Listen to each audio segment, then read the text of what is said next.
105회죠? 1번 보시면은 질적 특성입니다. 그래서 우리 질적 특성에 두 가지 있었죠? 신뢰성하고 왜 안 찾았냐?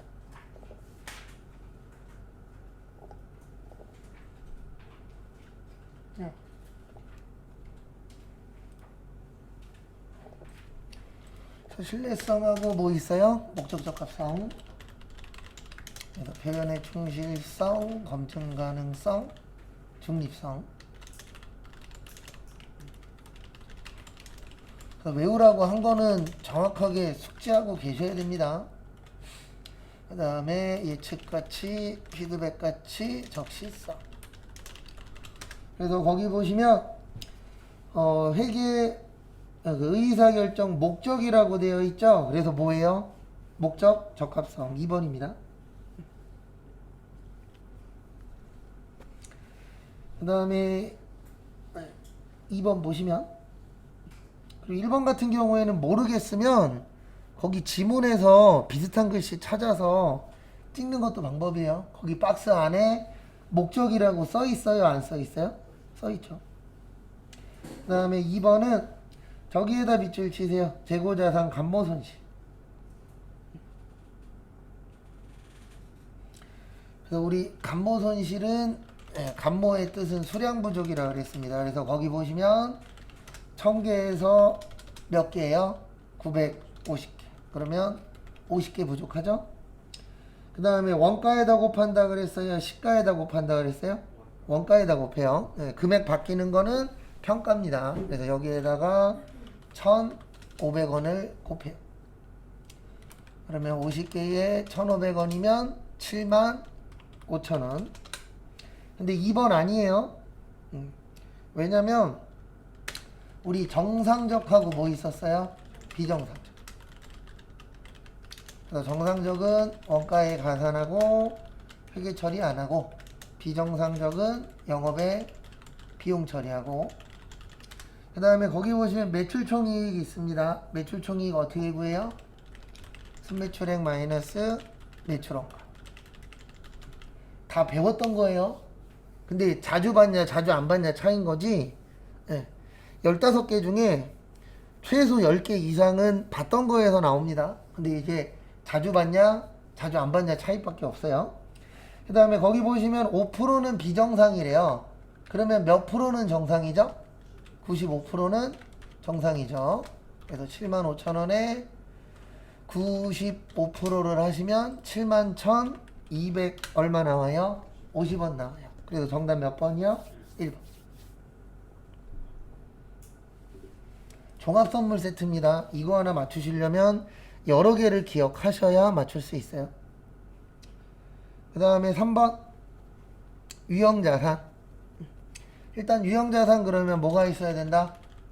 형체. 그래서 1번 맞아요. 그래서 거기 1번에 물리적 형체가 뭐한 거예요? 있는 자산. 그래서 1번 맞고요. 그 다음에 유형자산은 몇 년 넘어야 되죠? 1년 넘어야 돼요. 그 다음에 3번은 외우진 않았어요, 저희가. 그래서 일단 패스하고 4번에 보시면 교환 있죠? 교환 외우라고 했어요. 두 가지. 동종자산 간의 교환하고 이종자산 간의 교환. 또 동종은 제공한 자산의 장부가, 이종은 공정가. 그래서 정답은 4번.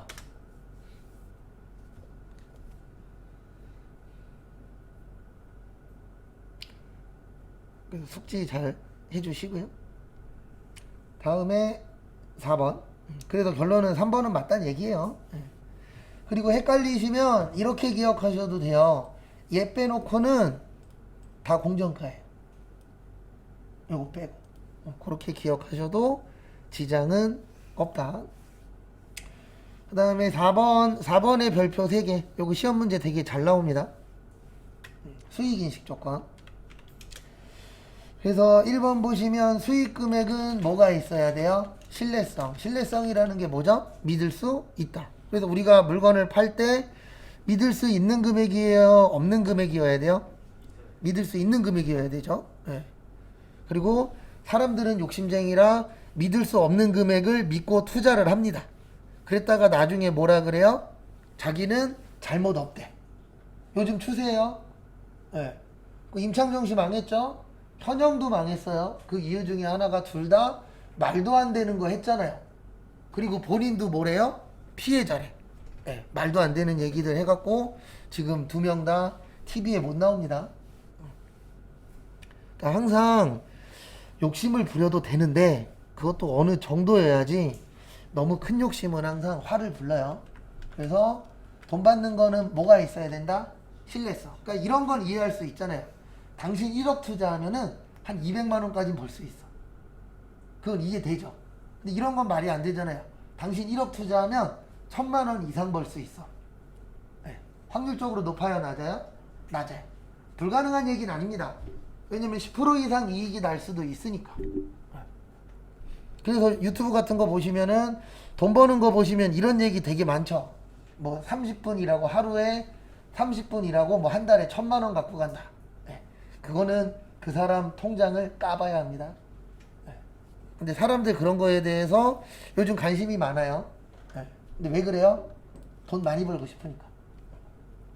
그 다음에 두 번째, 저기에다 밑줄 치세요. 경제적 효익. 경제적 효익 헷갈리시면 그냥 이렇게 생각하세요. 돈. 우리가 물건 팔면 뭐 받아야 되죠? 돈 받아야 되죠? 네.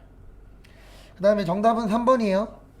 우리가 물건을 팔면 위험과 보상은 판매자한테 가요? 구매자한테 가요? 구매자한테 갑니다. 그래서 정답은 3번이에요. 그러니까 이게 무슨 뜻이냐면 우리 이런 거 있잖아요. 내가 만약에 물건을 산 다음에 이게 만약에 유리잔이었어요. 근데 들고 가다가 깨졌어. 그러면 이거 판매자 잘못이에요? 구매자 잘못이에요? 구매자 잘못이죠. 근데 여기에 있는 것처럼 판매자 잘못이야. 그러면 깨져도 누구 탓인 거예요? 판매자 탓. 맞죠? 그 말이 돼요? 안 돼요? 안 되죠. 그래서 물건을 팔면은 그 물건을 산 이후에 책임은 누가 지는 거예요? 구매자가 지는 겁니다. 그래서 정답은 3번. 그 다음에 원가도 신뢰성이 있어야 돼요. 그러니까 항상 원가든 수익이든 비용이든 금액을 믿을 수 있어야 됩니다. 그 다음에 5번 정답은 1번이에요. 이건 외우세요. 그냥 우발 나오면 무조건 주석이에요. 요건 외우는 수밖에 없어요. 왜냐면 시험 문제에서 물어보는 게 맨날 똑같아요. 근데 그 내용이 외웠냐 못 외웠냐가 중요하거든요. 그래서 우발 나오면 뭐라고요? 주석. 그 다음에 2번 부채는 과거 때문에 내는 겁니다. 우리가 미래에 돈 빌릴 거야. 그래서 부채가 생긴 건 아니잖아요. 우리가 부채가 생겼다는 얘기는 내가 과거에 뭐 했다? 돈을 빌렸다. 그 다음에 부채는 두 가지밖에 없어요. 유동하고 비유동인데 모르겠어. 그러면 여기 보세요. 여기 눌러보세요. 회계관리에서 계정 과목 및 뭐요? 적요 등록 누르면 여기 있어요. 유동부채하고 무슨 부채? 비유동부채. 그 다음에 4번 우발 나오면 무조건 뭐라고요? 주석. 그래서 정답은 1번. 그 다음에 6번 원가. 발생 형태에 따라서 재료비, 우리 원가에 몇 요소 있죠? 3요소. 재료비, 노무비, 제조경비. 그래서 1번 맞아요. 그 다음에 원가 행태에 따라서 변동비하고 뭐요? 고정비. 그래서 2번도 맞아요. 추적 가능성 우리 외웠었죠? 네, 직접비하고 뭐요? 간접비. 그래서 정답 몇 번? 3번. 의사결정에는 관련 있다 그래서 관련 원가, 관련 없다 그래서 비관련 원가. 그 다음에 저기에다 밑줄 치세요. 기회원가하고 저기 매몰원가. 요거 시험 문제 잘 나와요. 그래서 기회원가는 말 그대로 기회를 주는 거예요. 돈을 벌 수 있는 기회. 그래서 기회원가는 뭐냐면 우리가 항상 선택의 기로에 놓입니다. 맞아요? 틀려요? 맞죠? 그래서 선택 방법이 있는 경우 선택 후 나머지예요. 내가 선택한 게 아니에요. 선택 후 나머지 중에서 효익이 가장 큰 거. 그러니까 돈 제일 많이 버는 거.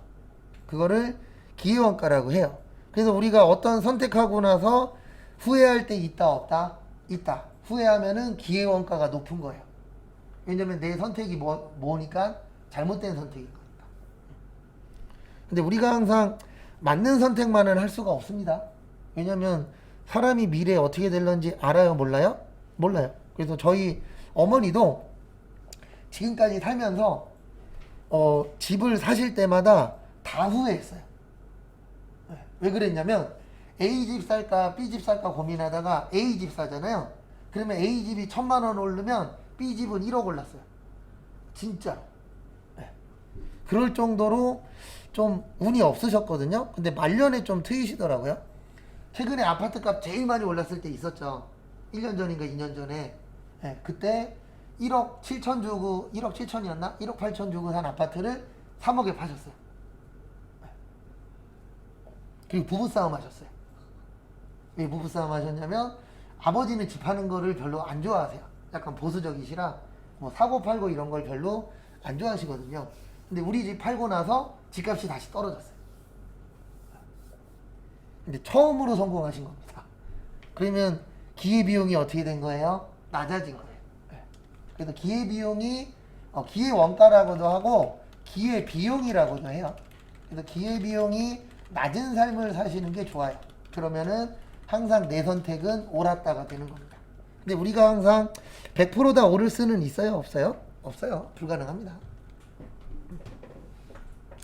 그 다음에 매몰원가는 매몰의 뜻이 땅에다 이렇게 넣는 거예요. 그래서 쓸 때 있는 거예요? 쓸 때 없는 거예요? 쓸 때 없는 거. 그래서 이미 발생한 원가. 그래서 옛날 거. 그래서 관련이 있다 없다? 없다. 그래서 이미 써먹은 원가를 매몰원가라고 하는데 시험 문제 요 두 가지 잘 나옵니다. 특히 매몰원가가 훨씬 더 잘 나와요. 비율로 치면은 한 7대 3 정도? 7대 3 내지 8대 2 정도? 그 다음에 7번 제조원가 명세서에다 밑줄 치세요. 제조원가 명세서는 어떤 회사만 작성할까요? 요거는 제조원가 명세서는 말 그대로 제조회사에서만 작성하는 겁니다. 그래서 1번 맞아요. 왜 맞냐면 우리 이거 외웠잖아요. 재무상태표. 그 다음에 뭐요? 원가 명세서. 그 다음 뭐요? 손익계산서, 잉여금처분계산서, 재무상태표. 한 적 있어요? 없어요? 있죠. 그래서 원가명세서는 손익계산서하고 관련성이 있다 없다? 있다 라고 기억을 꼭 해주셔야 됩니다. 그 다음에 2번 제조원가 명세서상 기말 원재료 재고액은 재무상태표에 표시되지 않는다. 정답은 몇 번이요? 2번. 여기 있잖아요. 기말은 어디에 표시된다? 재무상태표. 정답은 2번. 그 다음에 3번도 잘 봐주세요. 단기 총 제조원가라고 있습니다. 그래서 우리 단기 총 제조원가는 이렇게 구하죠. 재료비, 노무비, 경비, 간접비. 그래서 3번 맞아요. 그 다음에 다음 페이지. 제일 싫어하는 거. 근데 제가 봐도 싫어하는 게 맞아요. 시험 보시는 분들이 제일 싫어하는 문제 중에 하나가 8번 문제입니다. 근데 이게 차이가 있는 게 저도 전산회계 때에는 그냥 이 문제 나오면 찍으라 그러거든요. 근데 세무에서는 꼭 풀 줄 알아야 돼요. 왜 그러냐면 나오는 비율 자체가 달라요. 회계는 어쩌다 한번 내는데 세무는 그래도 1년에 한 번씩은 꼬박꼬박 돼요. 그래서 꼭 할 줄 아셔야 되는 파트 중에 하나세요. 우리 보조부문 배부 방법에 몇 가지 있어요? 3가지. 직접, 단계, 상호. 그리고 여러분들 나중이 아니라 집에서 전산회계 1급 풀죠. 풀라고 드렸죠. 오늘도 또 드릴 건데 푸신 다음에 꼭 이런 식으로 정리 계속 해야 돼요. 언제까지 해야 돼요? 안 해도 기억 날 때까지. 그럼 안 해도 돼요. 왜냐면 안 해도 기억나. 그러면 뭐하러 해요? 근데 기억 안 나시는 분은 계속 이렇게 정리를 해야 돼요. 그래도 시험장 가서 시험 쉽게 붙을까 말까거든요. 왜냐면 시험은 항상 어려워요. 그래서 보조부문 상호 간의 용역수수 관계가 뭐 할 때요? 중요하지 않을 때.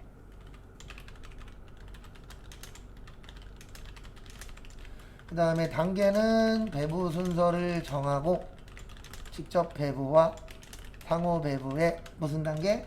절충 단계. 상호는 가장 정화, 계산은 복잡. 그래서 보시면은요, 거기 보시면 무슨 배부법으로 하래요?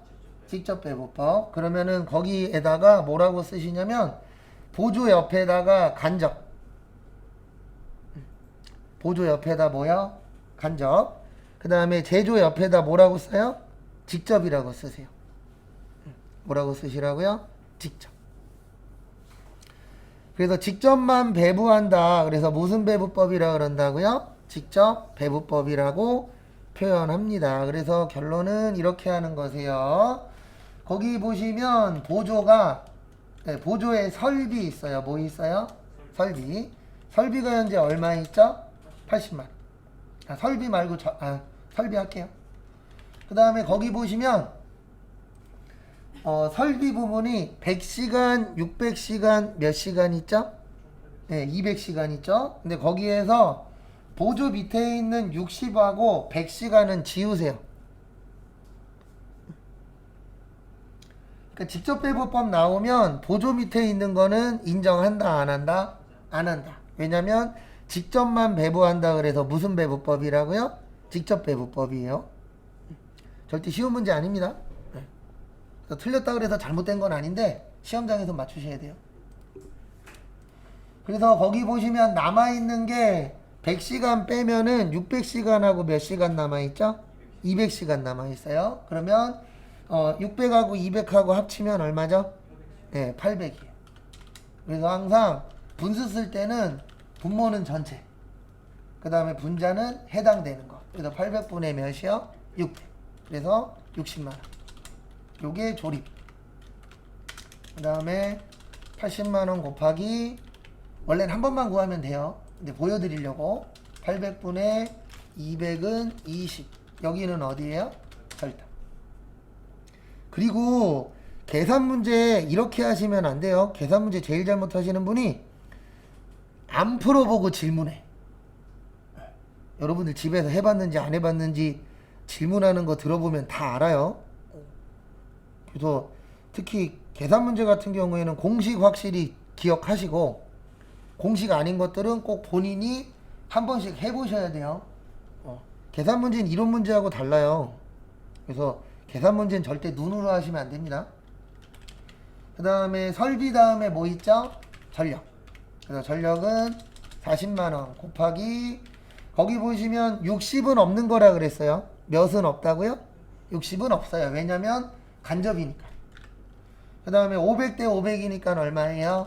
1000분의 500. 그러면은 20만원. 요게 조립. 그 다음에 40만원 곱하기, 여기도 1000분의 몇이요? 500. 그럼 얼마 나와요? 20만원.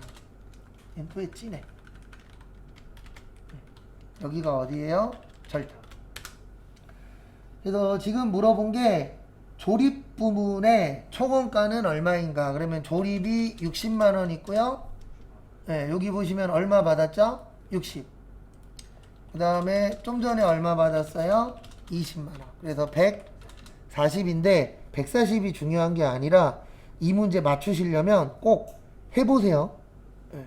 계산 문제는 절대 눈으로만 해갖고는, 제가 풀어드린 것만 봐갖고는 다음에 나오면 틀립니다. 그 다음에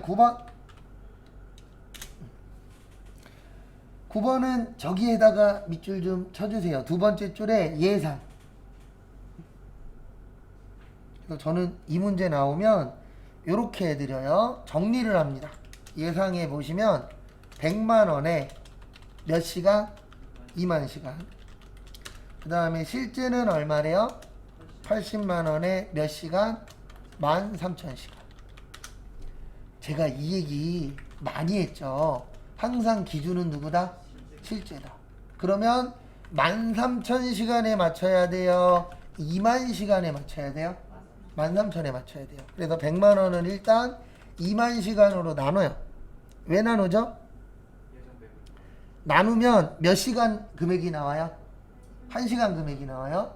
근데 이 기준을 2만에다 맞춰야 된다? 13,000에 맞춰야 된다? 13,000. 그러면 여기에다가 얼마를 곱해요? 13,000. 그러면 13,000시간으로 바뀌어요. 그래서 100만원 나누기 2만원 곱하기 13,000 하시면 65만원 나옵니다. 라고 이해를 하셔야 돼요. 이 문제는 이해하는 문제예요. 네.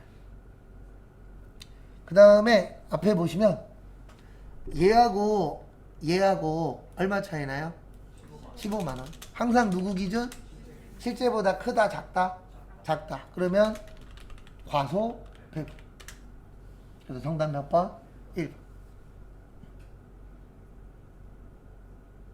나중에 또 이 얘기 하겠지만 계산 문제 못 하시는 분들은 꼭 볼펜 들고 아니면 샤프 들고 꼭 계산해 보셔야 돼요. 10번은 저기에다가 밑줄 치세요. 거기 박스 안에 착수량. 착수량 나오면 우리 외운 것 중에 이거 있어요. 아이고 이런. 아니 왜 이래. 뭐 있냐면 제공품 수량이라고 있었어요. 기억 안 나면 다시 외우세요. 그럼 돼요. 제공품 뭐라고 있었어요? 수량. 기초 제공품. 단기 뭐요? 착수량. 완성품, 기말 제공품, 공소품. 이 문제는 이것만 외우면 산수예요. 그 다음에 보실래요? 거기 보시면은 기초 몇 개요? 200개. 착수 몇 개요? 900개. 기말 몇 개요? 120개. 공손 몇 개요? 80개. 차변과 대변 어때야 된다? 같아야 된다. 그럼 몇 개 부족해요? 900개. 그럼 다 했잖아요. 몇 프로래요? 네, 8%. 그러면 900개에 8% 하면은 몇 개 나오죠? 네, 72개 나와요.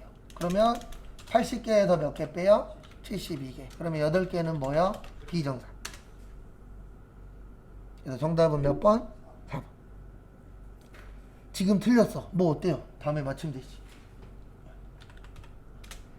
지금 빵점 나오는 것보다 우리한테 더 중요한 건 이거 기억 못하는 게 더 중요해요.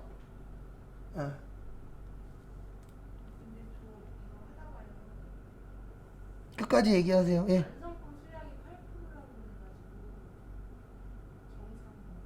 네, 얘기하세요. 완성품 수량이 몇 프로요? 네. 완성품 곱하기 100분의 8을 해가지고. 아, 100분의 8 맞아요. 여기 완성품 900개. 8%가 100분의 8 맞아요? 네. 했더니 1000개가 나왔어요. 그러면 계산기가 잘못 두드리신 거예요. 여기 보세요. 900개죠? 100분의 8이면 나누기 몇이요? 100. 곱하기 몇이요? 8. 72. 여기 계산기를 잘못 두드리신 거예요. 저 완성품 수량을 이상하게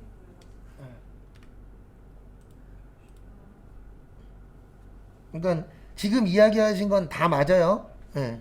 근데 이제 뭔가 계산을 잘못하셨을 수 있어요. 그 다음에 11번 간이과세자. 간이과세자는 누구만 가능? 개인만. 그래서 1번 아니에요. 그 다음에 직전연도 공급대가가 얼마예요? 8천만원 미만. 그 다음에 공급대가가 4,800만원 미만이면 뭐만 할 수 있다? 영수증. 그 다음에 공급대가가 4,800만원 미만이면 납부 뭐요? 면제. 그래서 정답은 2번입니다. 의제 매입세가 안 돼요. 간이과세자는 되는 거보다 뭐가 더 많아요? 안 되는 게 더 많아요. 그 대신 국가에서 혜택을 주잖아요. 그래서 의제 매입세가 안 되고요. 환급도 안 돼요. 거기 마지막에 보시면 환급 된다 안 된다? 안 돼요. 그 다음에 3번은 여기 보세요. 여기 뭐죠? 공급대가. 여기도 뭐예요? 공급대가. 여기도 뭐예요? 공급대가. 그래서 간이과세자의 기준은 공급 가액으로 보는 게 아니라 뭘로 봐요? 공급 대가로 봅니다. 그래서 정답은 2번. 근데 쉽게 나온 편은 아니에요. 그 다음에 12번의 별표 3개. 잘 냅니다. 이런 유형 되게 잘 내요. 그래서 12번 보시면 1번에 장기 할부 판매 옆에다가 요거 두 개 좀 적어주세요. 완성도 기준 지급이랑 중간 지급 조건.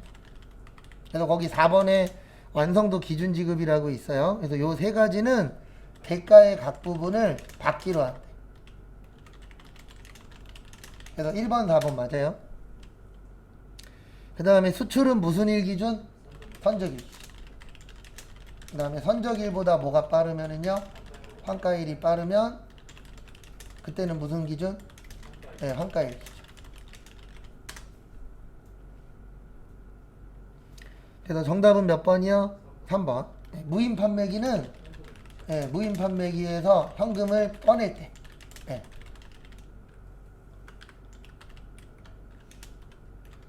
그래서 정답은 몇 번이세요? 3번. 근데 문제는 뭐냐면 얘 나올 때마다 계속 안에 있는 내용이 바뀌어요. 그래서 내가 그 내용에 내가 기억하는 게 나오냐 안 나오냐 그게 좀 중요합니다. 13번의 정답은 2번이에요.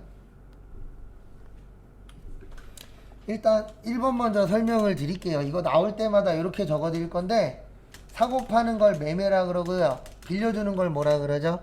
임대라 그래요. 그래서 매매와 임대로 되어 있고요. 그 다음에 토지, 건물, 국민주택 규모 초과, 국민주택 규모 이하. 그래서 토지의 매매는 면세예요. 토지의 임대는요 과세. 그 다음에 우리 건물 싸다 비싸다 비싸다. 그래서 매매도 과세, 임대도 과세. 그 다음에 국민주택이라 그래서 누가 살았으면 하는 주택이에요? 국민이. 그래서 초과되면은 과세. 임대는 부족하니까 임대하는 거잖아요. 면세. 작은 집에 살면 면세. 빌려도 면세. 그래서 1번 맞아요. 왜냐면 집 관련돼서는 임대면 뭐라고요? 면세요. 그 다음에 고속철도. 고속철도는 과세고요. 그 옆에다가 고속철도 말고 고속버스 중에서 무슨 버스만? 일반 버스만 면세요.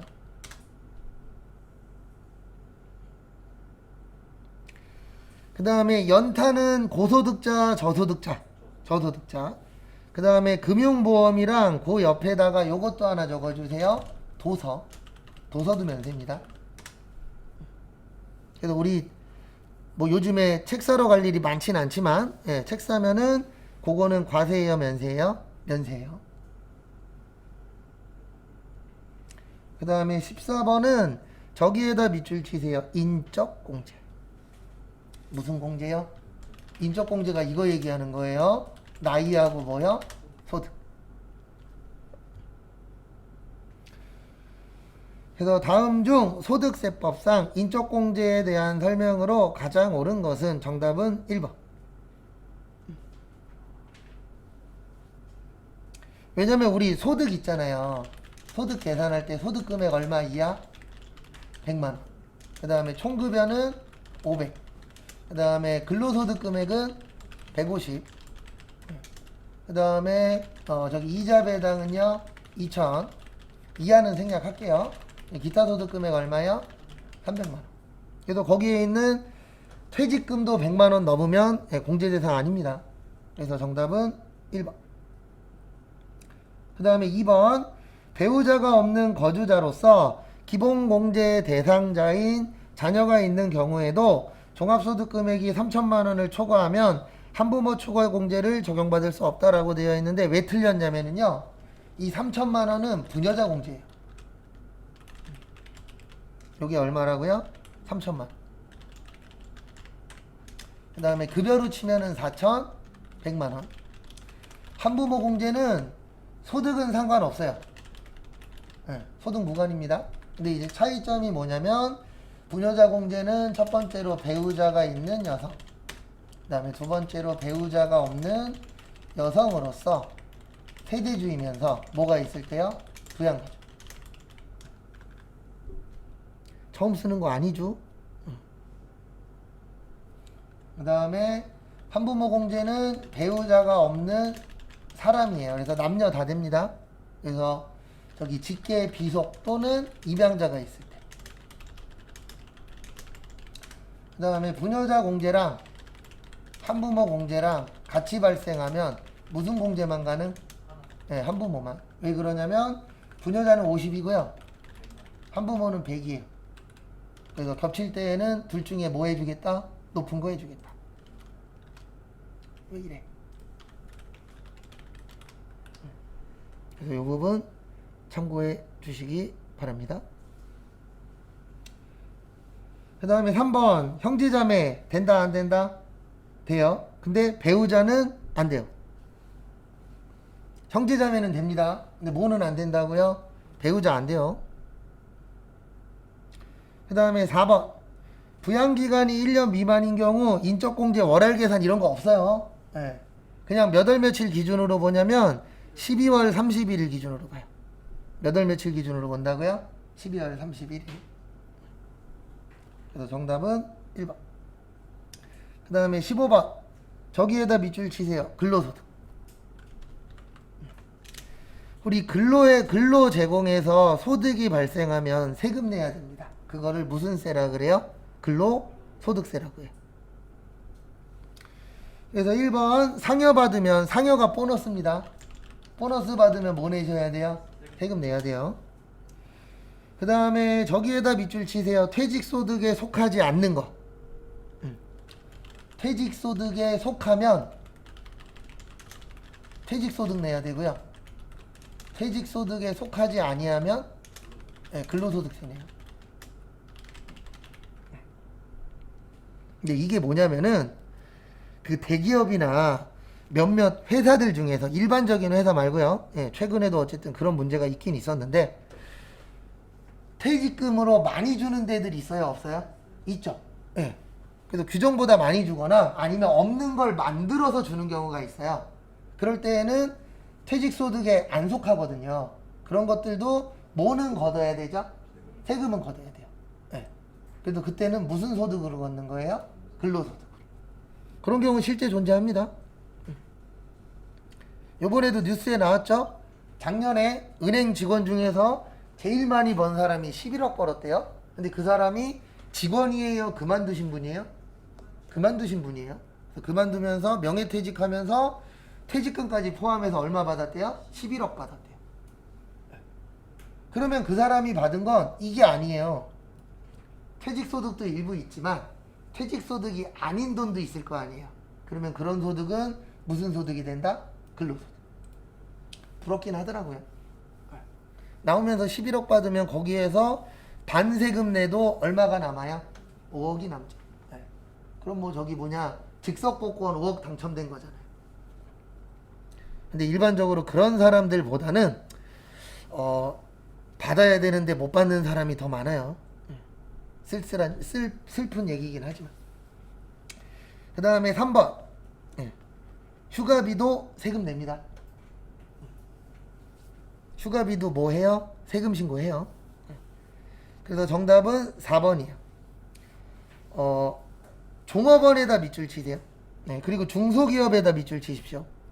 이런 회사 거의 없기는 합니다. 중소기업이 이제 직원들 관련돼서 만약에 저리로 집 산다고 할 때 돈 빌려주는 것들이 있거든요. 네, 그런 거에 대해서는 세금을 많이 걷겠다, 적게 걷겠다, 적게 걷겠다. 그래서 아예 이거는 비과세 대상이에요.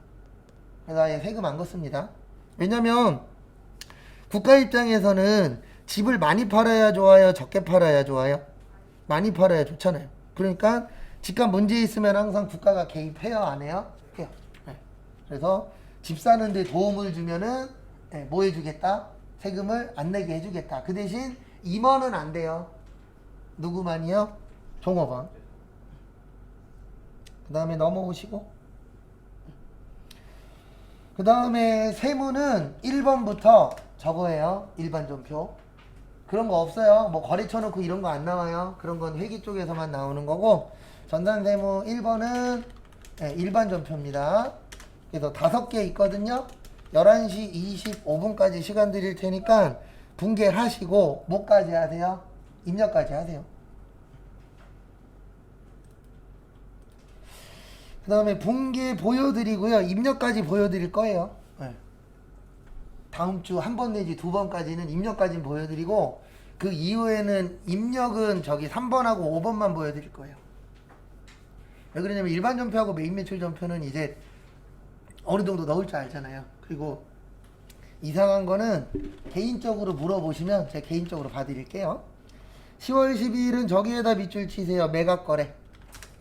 우리 어음할인이나 매각거래 나오면 뭐죠? 네, 매출채권 처분손실.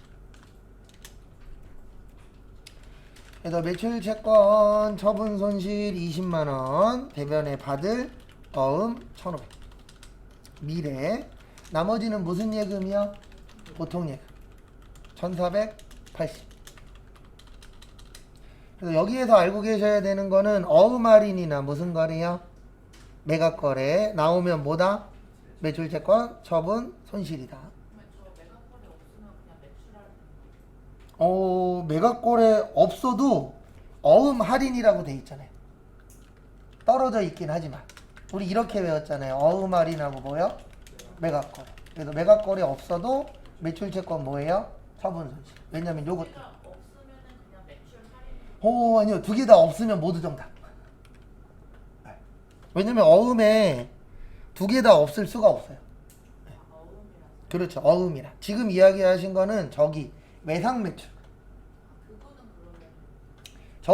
이 말이 나와야죠. 조기 회수. 빠르게 회수. 요게 나오면 매출 할인이나 뭐야? 매입 할인. 그러니까 뭐가 나오느냐를 잘 보셔야 돼요. 그 다음에 1월 며칠이요? 12일. 그러니까 문구에 따라서 변화가 생기는 겁니다. 그래서 차변의 매출 채권 처분 손실 얼마냐면은 20, 차변의 보통예금 1480, 그 다음에 대변의 받을 어음 무슨 상사? 미래상사. 하고 미래상사. 네. 그리고 조심하셔야 되는 게 여기 잠깐만 봐주세요. 급하게 하다 보면 이렇게 두 개 뜰 때 있거든요. 그럼 잘못된 거 선택할 때도 있어요. 그래서 꼭 확인은 한 번씩 해주셔야 돼요. 왜냐면 이거 틀려도 틀린 거기 때문에. 그 다음에 2월 5일 저기에다 밑줄 치세요. 확정 기여형. 이번 시험에도 나올 확률이 좀 있어요. 왜 그러냐면 최근 뉴스에 이거 얘기가 나오고 있어요. 네, 두 가지가 있거든요. 확정 급여형하고. 근데 원래 이 얘기는 계속 나와요. 1년에 몇 번씩. 왜 그러냐면 우리 퇴직금 소중해요? 안 소중해요? 소중합니다. 확정 급여형은 퇴직연금 운용자산, 확정 기여형은 퇴직급여. 그러면서 이제 장난을 치시는데 솔직히 중소기업은 이게 좋아요. 그래서 뭐라고 뉴스에 최근에 나왔었냐면 확정 기여형 듬으로 해서 손해보는 거야. 이렇게 얘기하는데 대기업은 확정 급여형이 좋아요. 그리고 일반적인 회사도 확정 급여형이 좋아요. 근데 문제는 뭐냐면 확정 급여형은요 다 넣어주는 게 아니고 일부만 넣어주기 때문에 회사가 부도나면 일부를 못 받아요. 네.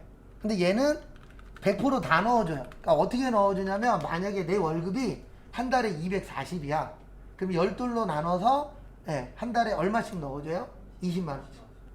그 대신 얘의 단점은 뭐냐면 우리가 일반적으로 근속연수가 길어지면 월급도 어떻게 되죠? 늘어나죠. 그 혜택을 못 받아요. 네. 왜냐면 그 한 달치 월급을 해서 1년에 나눠서 넣어주기 때문에 월급이 올라가도 그만큼 더 받는 금액이 있어요? 없어요? 없어요. 그게 단점. 얘는 네, 더 받는 만큼 그 올라간 만큼 월급을 어떻게 해요? 더 받아요. 근데 문제는 뭐냐면 중소기업은 뭐 날 수 있다? 부도나면은 이게 더 유리해요. 그래도 기자들은 솔직히 얘기해서 겉만 보고 얘기하는 거예요.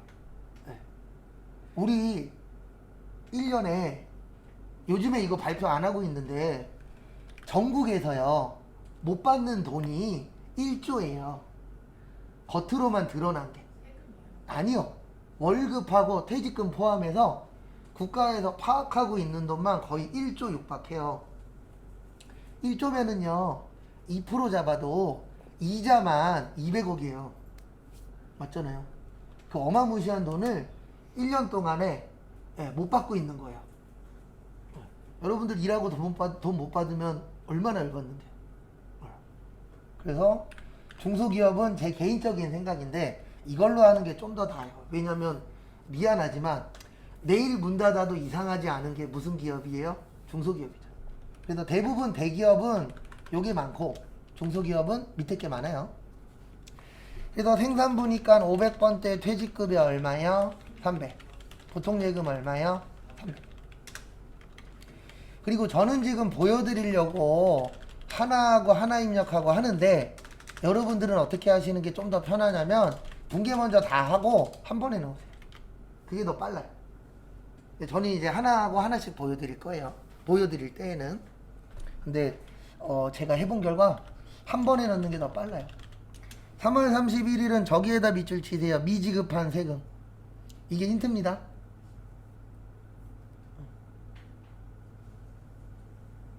요게 뭐라고요? 힌트예요. 그래서 앞에 보시면 이렇게 되어 있어요. 모르겠으면 여기에다가 미지급이라고 쳐요.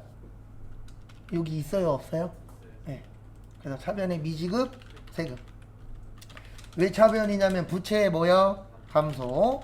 그 다음에 통장에서 얼마나 갔죠? 400.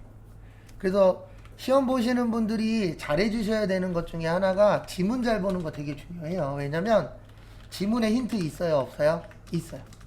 그래서 그거를 내가 힌트로 받아들이면 합격하는 거고, 예, 그냥 여기에 써 있는 건 글씨야 이러면 떨어질 확률이 올라가는 겁니다.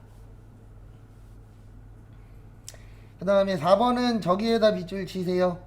첫 번째 줄 끝에 기부. 우리 기부하는 거 뭐라 그러죠?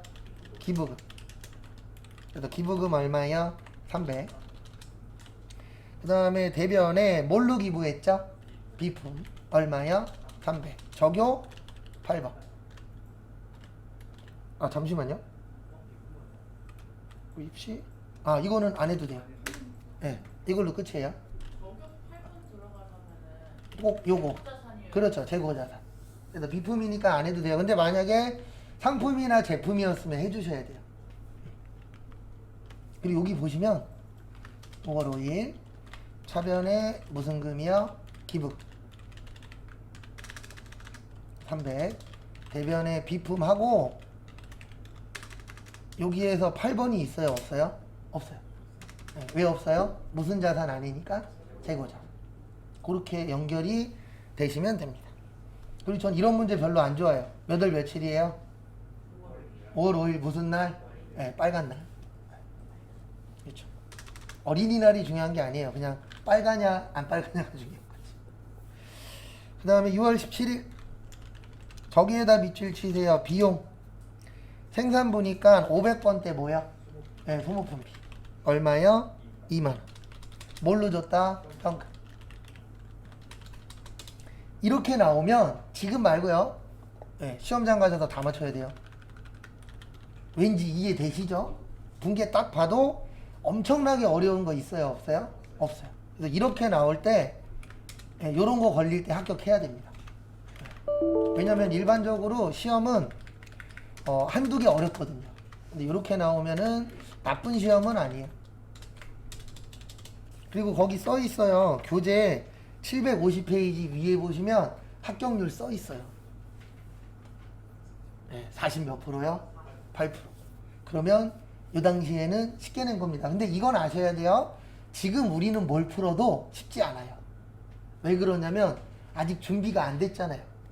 여기에서 말하는 48%는 내가 시험장에 가서 시험 볼 준비가 된 사람들 얘기입니다. 맞죠? 그래서 오늘 풀었는데 점수 안 나왔어. 그렇다 그래서 그거 잘못된 거 아니에요. 그 다음에 문제 2번은 무조건 메인 매출 전표예요. 그래서 여기도 5개거든요. 12시까지 시간 드릴 테니까 거기에 있는 거 분개하시고 등록도 해보세요. 메인 매출 전표 같은 경우에는 좋은 게 뭐냐면 적응만 되면 틀릴 확률이 일반 전표보다 많이 떨어져요. 근데 그게 딴 것 때문이 아니고 내는 게 거의 비슷해서. 저기 1번에 저기에다 밑줄 치세요. 자산으로 처리할 거. 우리 냉장고 몇 년 이상 쓰죠? 네, 1년 이상 쓰죠. 그리고 현금 영수증에다 밑줄 치세요. 매입의 현과 하이마트 1년 이상 쓰니까 뭐예요? 네, 비품이에요. 뭐예요? 비품. 그래서 비품 얼마치 사셨죠? 네, 300만원. 그 다음에 세금 얼마예요? 30만원. 뭘로 줬죠? 네, 현금 줬죠. 330. 그리고 여기에다가 여부 써도 상관없어요. 왜냐면 어차피 입력이 안 돼요. 그래서 메인 매출 전표 가셔서 1월 며칠이요? 22일. 그 다음에 유형은 매입의 현관. 품목은 냉장고. 그 다음에 요거 꼭 기억하세요. 카과하고 현과하고 건별은 뭐 포함해서?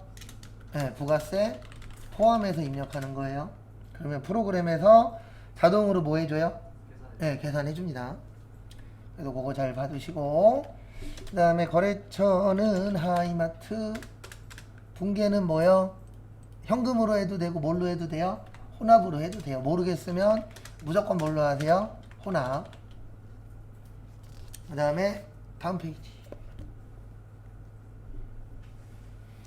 저기에다 밑줄 치세요. 2월 9일은 감가상각 누계. 우리 이거 맞추려고 그때 따로 연습했었죠? 네. 그래서 500에서 얼마 빼요? 네, 225만 5천원 빼요. 그러면은 274만 5천원. 얼마에 팔았다? 200만원에. 그러면은 싸게 팔았다? 비싸게 팔았다? 싸게 팔았다. 그래서 손에 74만 5천원이라고 일단 요걸 구해 주셔야 됩니다. 첫 번째로. 그 다음에 2월 9일날 매출의 과세 유미역 대변의 비품 500 차변의 감가상각 누계 225만 5천. 그리고 이런 문제 풀 때는 되도록이면 순서에 맞춰서 써주세요. 그래서 저는 항상 첫 번째는 장부가, 그 다음에 차변은 돈 받은 거 보통 예금으로 얼마 받았어요? 220 받았어요. 그 다음에 세금 얼마예요? 20만원이에요. 얼마예요? 20만원.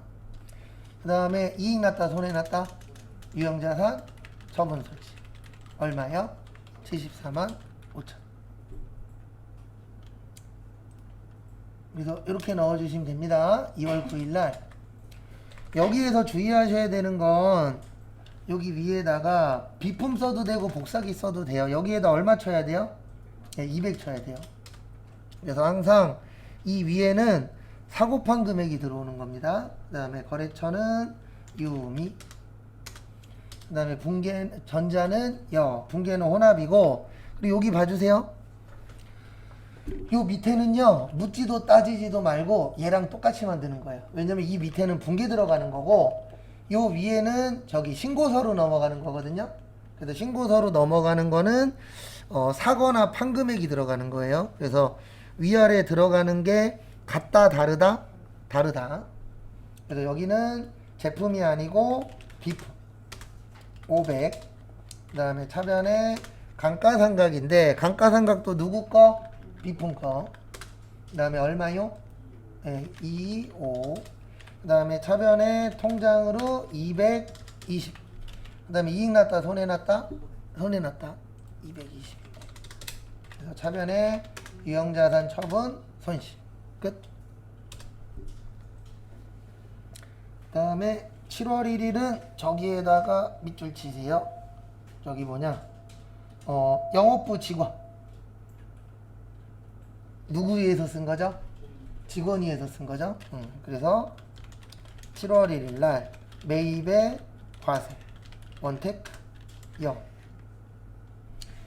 그 다음에 차변에 800번대 복리 후생비 500. 세금 얼마요? 50만. 그리고 우리 모를까봐 거기 써주셨죠? 뭐라고요? 미지급. 이런 거 안 써줘도 되는데 맞죠? 모르겠는 걸 써주든가. 꼭 보면 알겠는 것만 써줍니다. 참 못했어요. 어떤 거요? 자 잠시만요. 50만원 현금이구나. 감사합니다. 네. 현금 얼마요? 50. 이래서 문제 대충 읽으면 큰일 나요. 네. 그 다음에 7월 1일 그 다음에 유형은 매입과세, 그 다음에 원테크. 원테크가 아니고 품목은 USB. 그 다음에 수량하고 단가는 넣어도 되고 안 넣어도 돼요. 네. 그리고 얼마까지는 받아도 세금 안 내요? 시험엔 안 나오지만, 시험에 나오는구나, 이론에서. 네, 10만원. 얼마까지는 괜찮아요? 10만원까지는. 근데 이거 얼마짜리예요? 무려 5천원짜리. 그리고 요즘 USB 싸요. 진짜 싸졌더라고요. 요즘 USB 살 일이 없긴 한데 가격이. 그 다음에 복리후생비 800번대 대변에 현금으로 얼마 줬다고요? 50. 그 다음에 나머지 뭐요? 미지급금. 그리고 거기에 미지급금 없어도 미지급금입니다. 그 다음에 8월 27일은 저기에다 밑줄 치세요. 내용연수 연장하고요. 그 다음에 자본적 지출.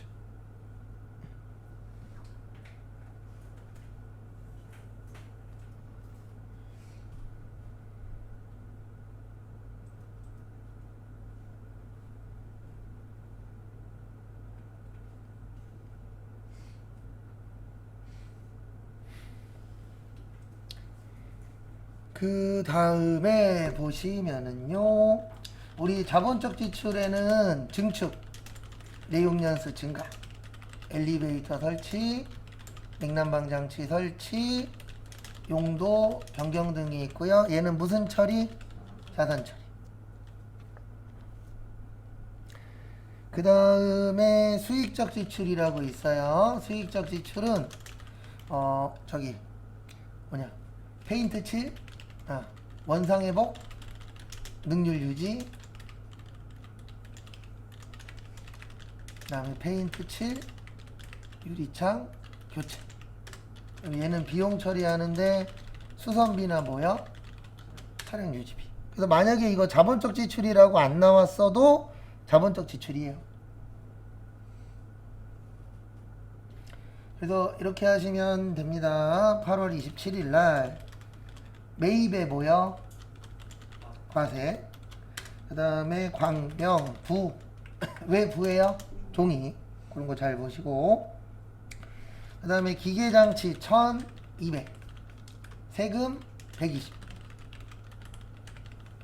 그 다음에 대변에 뭘로 드렸다고요? 네, 수표 발행했죠. 무슨 예금? 당좌. 그 다음에 앞에 보시면 8월 며칠이요? 27일. 그래서 매입과세의 품목은 기계장치 아니면 뭐 주요 부품 교체 상관없어요. 1200에 얼마요? 120.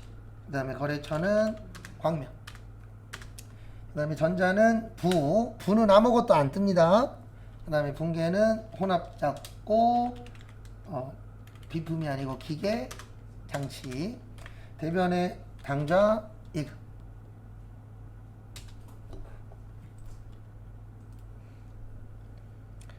그 다음에 9월 27일은 저기에다 밑줄 치세요. 수출. 직수출은 뭐라고요? 수출이에요. 뭐라고요? 수출. 그래서 9월 27일은 일단 우리 수출 나오면 수출은 무슨 일 기준? 선적일. 그 다음에 선적일보다 환가일이 빠르면 환가일 기준. 그 다음에 기준환율이나 무슨 환율? 제정환. 그래서 9월 27일은 매출의 수출, 밥. 그 다음에 제품 매출인데요. 이렇게 계산하는 겁니다. 3만 달러 곱하기 무슨 일? 선적일 1150원 에서 3450만. 그 다음에 차변에 나중에 받기로 했죠? 그럼 받았다 못 받았다? 못 받았다. 외상 매출 끝. 세금 나오면 돼요 안 돼요? 안 돼요. 왜냐면 수출하면 무슨 율? 영세율. 근데 주의하셔야 되는 게 어저께도 잠깐 설명드렸지만 매출의 수출은 직접 수출이에요. 매출의 영세는요 간접 수출이에요. 근데 둘 다 어쨌든 수출되는 건 똑같기 때문에 뭘로 적용된다? 네, 영세로 적용된다. 그거는 참고 좀 해주십시오. 그 그 다음에 입력은 9월 27일 매출의 수출. 그 다음에 아까 3,450. 그 다음에 거래처는 어디요? 밥. 그 다음에 영세율 구분 꼭 요거 넣어주셔야 돼요. 네. 두 개밖에 안 써요. 저희는 직접 수출하시면 네, 내국 신용자. 네. 그 이외엔 아직까지 나온 적은 없어요. 그리고 만약에 그 이외 거 나오면은요, 지문에 어쩌고 저쩌고 써 있을 거예요. 네, 여기에서 뭘로 잡아라. 그 얘기 없으면 1번 아니면 몇 번이에요?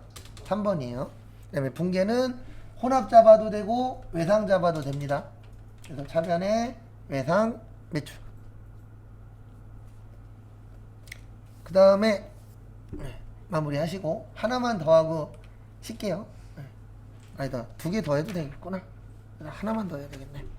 여기로 오세요. 부가가치에서 여기 건물 등 감가상각. 오늘 처음 하는 건데 이거 들어온 지는 한 2년에서 3년 정도 됐어요. 그래서 과거에는 없던 문제예요. 그리고 나오면 대빵 좋습니다. 일단 여기 들어오시고요. 처음 하는 거예요. 그래서 시간은 4분 정도 드릴 테니까 그냥 본인이 생각하는 대로 넣어보세요. 맞을 수도 있고 뭐 할 수도 있어요. 틀릴 수도 있어요. 1기 확정이니까 몇 월에서 몇 월? 4월에서 6월 치세요. 거기에 있는 거 보시고 등록해보세요. 여기는 이제 감가상각 되는 자산만 뭐 하는 곳이에요? 등록하는 곳이에요. 그래서 일단 4월 8일. 그 다음에 상호에서는 뭐 누르시라고요? F2. 그 다음에 용을. 직접 치는 거 아니에요. 그전에는 시스템이 안 맞아서 직접 쳤는데 지금부터는 F2 눌러서 웬만하면 99% 나와요. 안 나오는 거 간혹가다 한두 개 정도 있을 수 있는데 그거 빼놓고는 거의 다 나온다라고 봐주시면 되세요. 그 다음에 지금 산 게 건물 샀죠. 그래서 여기 보시면 건물 몇 번이에요? 1번. 5억에 5천. 요러면 땡이에요, 하나. 네. 그래서 이거 같은 경우에는 최근에 나오고 있는 문제인데 어쨌든 시험 보시는 분 입장에선 좋아요.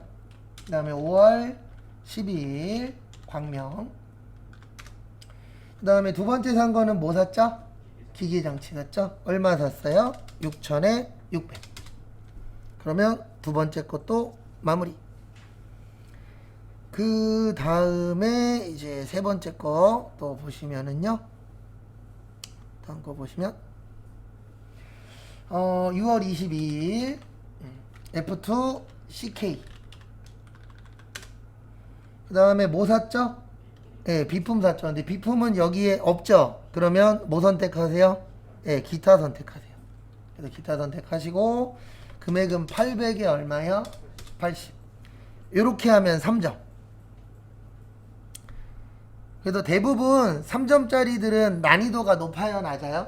낮아요. 근데 제일 좋은 시험은요, 3점짜리가 어렵고 7점짜리가 쉬울 때가 가장 베스트긴 해요. 거기 위에 점수 있잖아요. 그거 보면은 대략적인 난이도를 어느 정도는 판단할 수 있습니다. 이렇게 해서 풀어봤고요. 잠깐 쉬었다 12시 반에 부가가치세하고 연말정산하고 할 건데 시간 되는 데까지 할 거예요. 그리고 오늘 못한 거는 다음 주 월요일에 할 겁니다.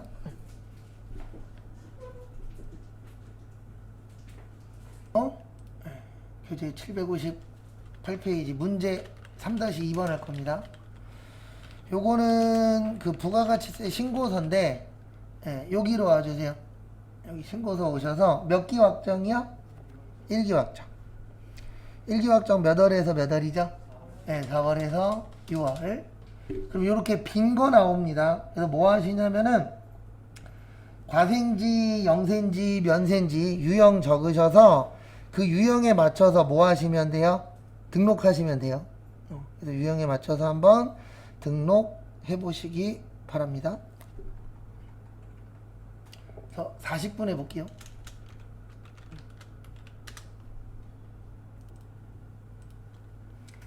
이 문제는 그냥 확정신고에다가 등록하는 문제세요.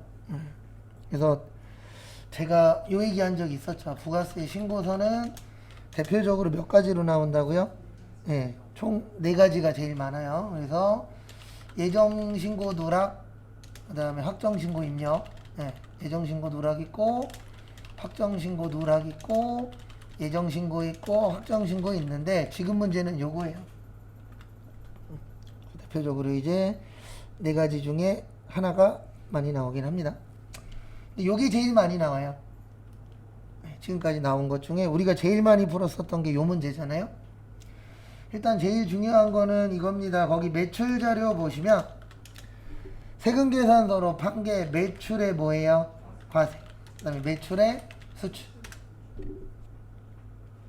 그래서 이렇게 넣어주시면 됩니다. 여기 오셔서 매출과세 몇 번이요? 1번. 그래서 1번에 5억에 5천. 왜 1번인지 이해하셔야 돼요. 여기 과세잖아요. 맞죠? 그리고 뭐야? 세금계산서. 그 다음에 직수출은 세금계산서가 있다 그랬어요? 없다 그랬어요? 없어요. 그래서 없어서 여기 6번에다 넣으시면 되세요. 몇 번에다 넣으세요? 6번. 그래서 6번 오셔서 얼마요? 1억. 그러면 매출 끝. 이제 매출 끝났으니까 뭐 할 거예요? 매입할 거예요. 그래서 매입 자료에서 요거 먼저 할게요. 세금계산서. 그래서 일반 매입은 이렇게 해주시면 되세요. 어떻게 하시냐면 일반 매입은 매입 과세의 일반. 그 다음에 일반 매입의 접대성 물품 있죠? 매입 불공의 뭐요? 일반. 그 다음에 기계장치 매입은 매입 과세의 고정. 그래도 고정이 뭐 하는 거라고 보시면 된다고요? 예, 감가상각하는 거. 그리고 이런 분들이 있어요. 예, 요런 거 알려드릴 때 잘 기억하고 계십시오. 어떤 분들이 있냐면 저 이거 감가상각하는지 모르겠어요. 그럴 수 있어요? 없어요? 있어요. 그러면 여기 가서 쳐요. 여기 대전과목 및 무슨 등록이요? 적용등록. 그래서 적용등록 가서 치시면 거기 지금 기계장치잖아요. 컨트롤 F 치고 기계장치라고 치면 기계장치 밑에 감가상각 누계 있다 없다? 있다. 요거 가지고도 구별이 가능하세요. 그래서 항상 하는 얘기지만 모르면 끝이 아닙니다. 모르면 내가 아는 걸 뭐 해야 돼요? 알 수 있게끔 준비를 해 주셔야 되세요. 참고하시고. 그 다음에 요거 입력할게요. 먼저 세금계산서 먼저 등록하도록 하겠습니다. 그래서 여기로 오세요. 어디 갔냐? 신고서. 여기 앞에 일반하고 고정하고 나눠져 있어요? 안 나눠져 있어요? 나눠져 있어요. 그것 때문에 구별을 할 줄 아셔야 된다라고 설명을 드린 겁니다. 일단 10번에다가 1억 8,500에 1850 먼저 치세요.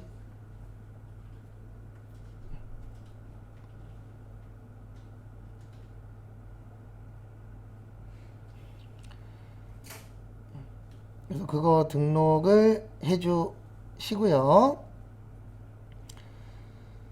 그 다음에 두 번째 매입 불공이 있었어요. 뭐 있었어요? 매입 불공. 요거는 꼭 숙지하십시오. 불공은 2번 입력해요. 몇 번 입력한다고요? 2번. 요거 잘 기억하고 계셔야 됩니다. 중요해요. 시험 보실 때. 그래서 이렇게 하는 거예요. 어떻게 하냐면 일단 얘는 이제 꺼야지. 헷갈린다. 여기에다가 한 번 더 넣어요. 그래서 얼마에 얼마를 넣으시냐면 거기 보시면 500에 50이에요. 그러면 1억 8,500에다가 500 더하면 얼마죠? 1억 9천. 1억 9천에 1,900. 그래서 1억 9천에 1,900이 된다라는 거 첫 번째로 기억을 해 주시고요. 그 다음에 두 번째.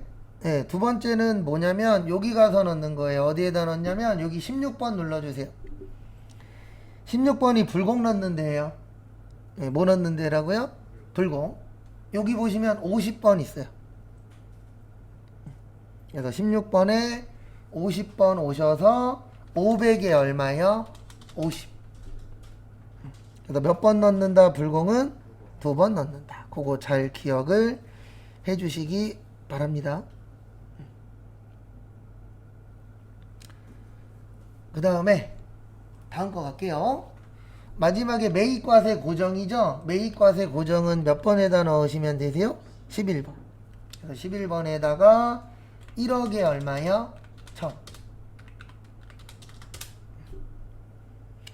이렇게 넣어주시면 일단 세금 계산서 끝이에요. 그러니까 여기에서 중요한 게 뭐냐면 두 가지인데, 하나는 불공 나오면 몇 번 넣는다? 2번 넣는다. 그리고 매입하실 때에는 일반하고 고정하고 연습 꼭 하셔야 돼요. 어떨 때 일반인지 어떨 때 고정인지 그것도 잘 봐주세요. 그 다음에 이제 신용카드 할게요. 네. 일반 매입은 매입의 뭐예요? 카과의 일반. 그 다음에 여기에서 키포인트는 요거예요. 뭐냐면은 거기 보시면 사업과 관련 없는 거 있어요? 없어요? 없죠. 네, 있죠. 사업과 관련 없는 거. 요거는 일반 전표예요. 그래서 여기에다 등록하시면 안 돼요.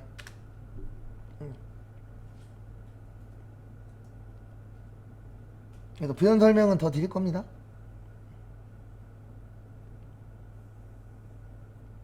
그래서 앞에 보시면 이게 무슨 말이냐면요. 이 얘기예요. 어떤 얘기냐면은 우리 매입에 신용카드 불공은 있어요? 없어요? 없죠. 네, 그래서 없는 거는 무조건 일반 전표예요. 우리가 입력할 수 있는 곳은 2군데밖에 없어요. 몇 군데밖에 없다고요? 2군데. 그래서 프로그램에서는 어떻게 하도록 되어 있냐면 매입 매출 전표에 못 넣는 것들은 다 일반 전표에 넣도록 되어 있어요. 그래서 신용카드의 불공은 어디에다 넣는다? 일반 전표에다 넣는다. 그래서 지금 여기에서는 넣으면 된다, 안 된다? 안 된다. 왜냐면 이 매입 매출 전표는 부가가치세하고 연관이 있는 거거든요. 근데 여기에다가는 넣으시면 안 돼요. 그 다음에 거기 비품 고정 매입은 매입의 카과에 비품은 감가상각해요. 그래서 뭘로 넣으세요? 고정. 그리고 이제 다시 적응하면 돼요. 네, 오늘부터 이제 다시 시작인데, 오늘부터는 좀 중요한 게 뭐냐면 네, 안 되는 거 되게 만들어야 됩니다. 이제는. 그래서 매입의 카과의 고정. 그 다음에 예정신고 누락분 있죠? 네, 예정신고 누락은 매입의 과세의 뭐야? 일반. 거기 일반이라고 써있어요. 그래서 여기에서는 2가지가 키포인트예요. 몇 가지요? 2가지. 네. 총 3가지인데 하나는 아직 안 나왔어요. 첫 번째로 접대비는 몇 번 넣자? 2번 넣자. 요게 이제 첫 번째 키포인트고요. 그 다음에 두 번째로 보실게 신용카드 불공은 어디에다 넣는다? 일반 전표에다가. 네. 무슨 전표에다 넣는다? 일반 전표. 그래서 요게 두 번째. 세 번째는 이따 나와요. 그 다음에 이제 요걸 가지고 등록하도록 하겠습니다. 여기 41번에다가 500에 50 치세요. 몇 번에다 치세요? 41번. 41번에다가 500에 50을 등록하시고요. 그 다음에 42번에다가 300에 얼마요? 30.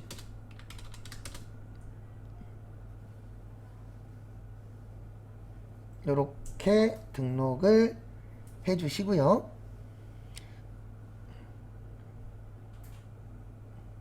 그 다음에 다음 거 보시면 예정신고 누락분이에요. 누락분은 여기에다 넣어야 돼요. 여기 누락분에 신용카드 일반이라고 있어요? 없어요? 있죠. 거기에다 얼마 넣으세요? 네, 100만원에 10만.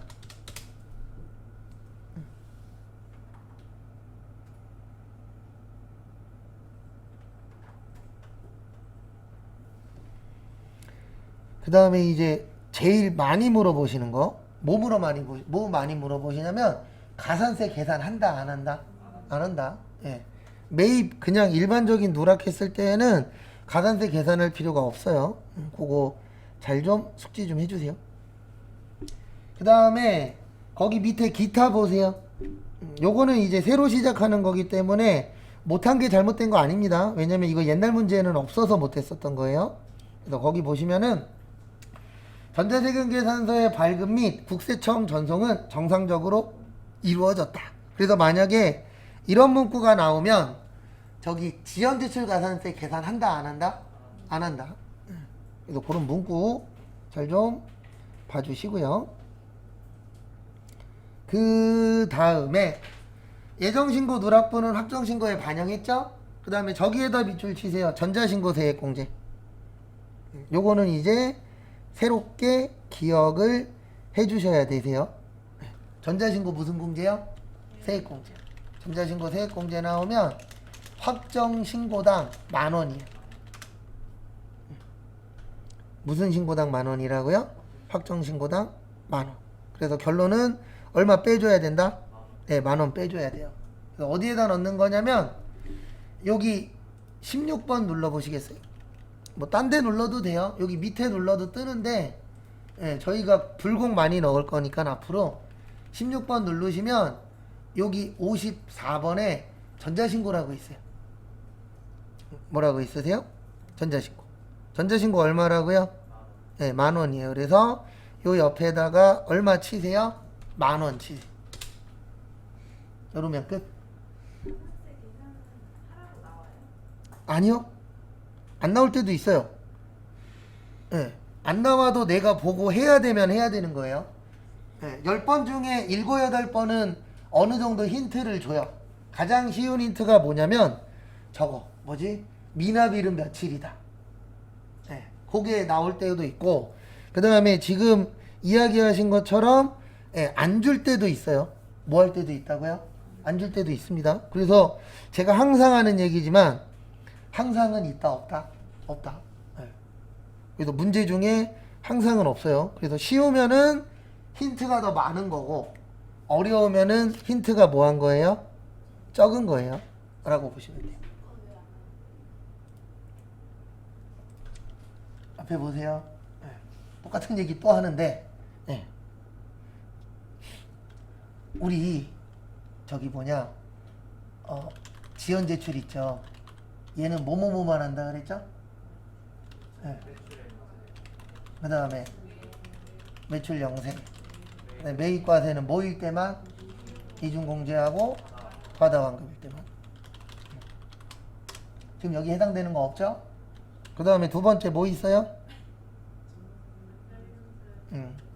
두 번째가 무슨 불성실? 신고불성실. 네. 신고불성실 공식 어떻게 돼요? 10% 곱하기 뭐요? 감면. 이 얘기는 오늘 한 번만 하고 이제 안 할 거예요. 납부세액 어떻게 구해요? 그러면 지금 뭐 누락했죠? 매입세액 누락했죠? 그러면 여기 보실래요? 만약에 가산세를 계산하면 이렇게 돼요. 거기 매입 얼마예요? 10만원이죠? 근데 플러스 10만원, 마이너스 10만원? 마이너스 10만원이죠. 왜냐면 여기잖아요 지금. 맞죠? 그래 마이너스 10만원에 곱하기 몇 프로? 10%. 그 다음에 몇 프로? 25%. 그러면 얼마 나오냐면 2,500원 나오는데 중요한 건 플러스 마이너스? 마이너스면 국가에서 돌려줘야 돼요. 근데 이거 누가 잘못했어요? 네, 회사가 잘못했죠. 근데 회사가 잘못했는데 국가에서 이거 돌려준다 그러면 말이 돼요? 안 돼요? 안 되죠. 그래서 안 하는 거예요. 그 다음에 우리 납부지연 있죠. 납부지연 어떻게 곱하죠? 납부세 곱하기 미납일수 곱하기 2.2 나누기 몇이요? 만. 근데 중요한 게 뭐냐면 납부세액이 플러스 마이너스? 마이너스. 그러면 여기도 마이너스 나오겠죠. 그러면 신고를 잘못했는데 돌려받는 효과가 나타나잖아요. 네. 그리고 국가에서 이거 해주면 된다 안 된다? 안 된다. 그래서 매입만 누락한 거는 한다 안 한다? 안 한다라고 생각하시면 돼요. 왜냐면 잘못한 사람한테 돈 돌려주면은 이건 문제가 있는 거죠. 예. 그래서 안 합니다. 라고 예, 연결하시면 돼요. 그 다음에 3번은 처음 하는 거예요. 이거 쉬운데 문제가 하나 있어요. 뭐냐면 나올 때 있고 안 나올 때 있어요. 예, 무조건 내는 건 아닙니다.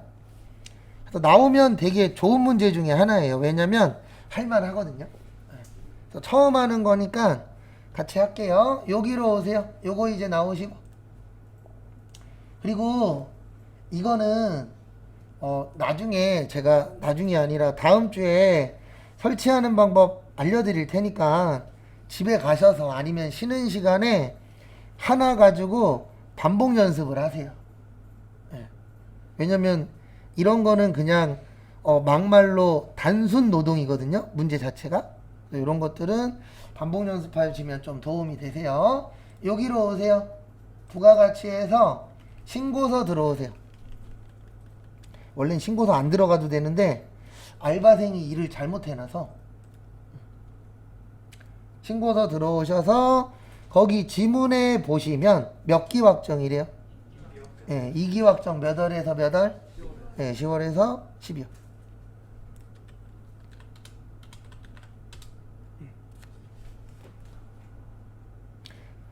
그리고 실제 시험에는 여기 위에 마감이라고 되어 있어요. 예, 근데 이거 알바생이 마감을 안 쳐놨어요.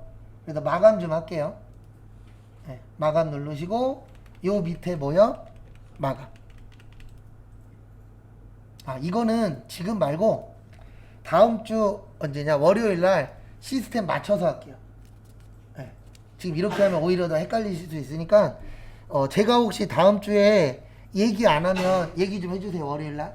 예, 제 기억은 최대한해서 하긴 할 건데 간혹 가다 깜빡할 때가 있습니다. 그래서 요거는 언제 할 거라고요? 다음 주 월요일 날 기출문제 제대로 깔아서 할게요.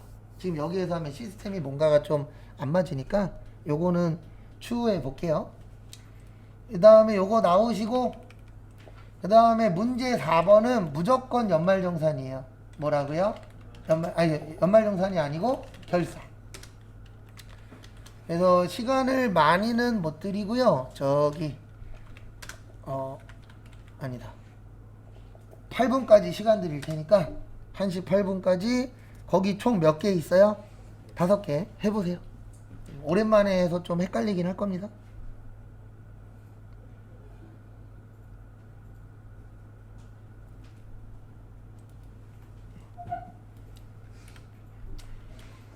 항상 할 때는 순서를 지키세요. 우리 자동결산의 기말 재고자산, 퇴직급여, 충당부채, 그다음에 감가상각, 대손충당금, 그다음 무슨 세요?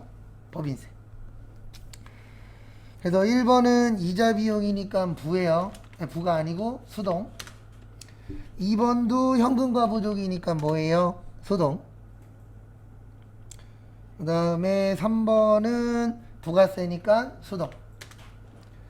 4번도 장기차입금이니까 뭐요? 수동. 5번은 상각이니까 뭐요? 자동. 항상 이게 먼저입니다. 문제 푸실 때 꼭 지켜주세요. 그 다음에 이걸 가지고 또 하나씩 해보도록 하겠습니다. 일단 첫 번째 수동 먼저 할게요. 거기 보시면 얼마 대출 받았죠? 3억. 그래서 대출을 받았는데 문제는 뭐냐면 대출 받았으면 뭐 갚아야 돼요? 돈 갚아야 되죠. 그리고 이자도 줘야 됩니다. 연 몇 프로요? 2%. 그 다음에 5월 달에 줬다라고 생각하고 풀게요. 5월 달에 대출 받았다. 그러면은 우리 1년은 몇 달? 12달.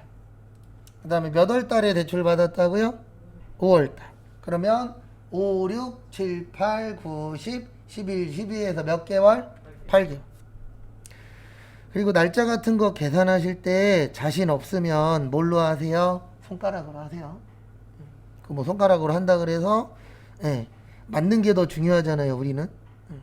그래서 손가락으로 하셔도 지장 없습니다. 그 다음에 아이고 팔이 위인데 그 다음에 계산기 갖고 뭐 하면 돼요? 계산하면 되죠. 그래서 3억 2% 나누기 12 곱하기 8 하면 얼마 나와요? 400만 원 나와요. 얼마 나와요? 400. 그 다음에 거기 지문에 보시면 첫 번째 줄 끝쪽에 저기에다 밑줄 치세요. 무슨 비용? 미지급 비용. 이거 왜 줬는지 아세요? 아니요. 우리 뭐 할까봐? 틀릴까봐. 네. 근데 중요한 거는 알려줘도 틀릴 사람은 틀립니다. 네. 이거 꼭 아셔야 돼요. 붙는 사람은 붙는 이유가 있어요? 없어요? 있어요. 분명히. 떨어지시는 분은 떨어지는 이유가 있습니다. 저도 해봤지만 시험 전날 이런 적도 있어요. 이거 나오니까 푸세요. 그랬더니 공부 안 해도 되는 사람은 공부하고 있고 공부해야 맞추는 사람은 뭐 하고 있어요? 놀고 있어요. 그게 현실입니다. 그래서 보면 붙을 사람은 안 알려줘도 붙긴 하더라고요. 제 진짜 그 전날 이거 숫자만 바꿔서 나올 것 같아요. 그래갖고 프린트까지 해줬어요. 근데 그 다음날 진짜 똑같이 나왔어요. 그럼 뭐예요? 어차피 틀릴 사람은 그래도 틀리더라고요. 보면. 그래서 거기 보시면 뭘로 처리하라고요? 미지급 비용. 그래서 미지급 비용 얼마? 400. 그 다음에 우리 뭐 줘야 되죠? 이자 줘야 돼요. 그러면 우리 주는 이자 뭐라 그래요? 이자 비용. 이자 비용 얼마? 400. 요거를 일반 전표 몇 월 며칠? 12월 31일에다가 등록하시면 돼요. 그래서 차변에 무슨 비용? 이자 비용 400. 대변에 미지급 비용. 그리고 계산 문제랑 결산은 비슷해요. 뭐가 비슷하냐면 둘 다 안 해보면 시험장 가서 틀립니다. 결산 어려워요. 그래서 회사 가서 결산 잘하면 뭐 많이 받을 수 있다고요? 돈 많이 받을 수 있어요. 왜 많이 줘요? 어려우니까.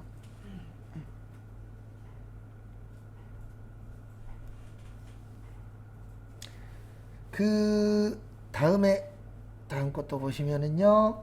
두 번째 저기에다 밑줄 치세요. 실제 현금이 86,000원 많대요. 제가 항상 모기준이라 그러죠. 실제 기준입니다. 모기준이에요. 실제 기준. 그러면 뭐가 더 많다?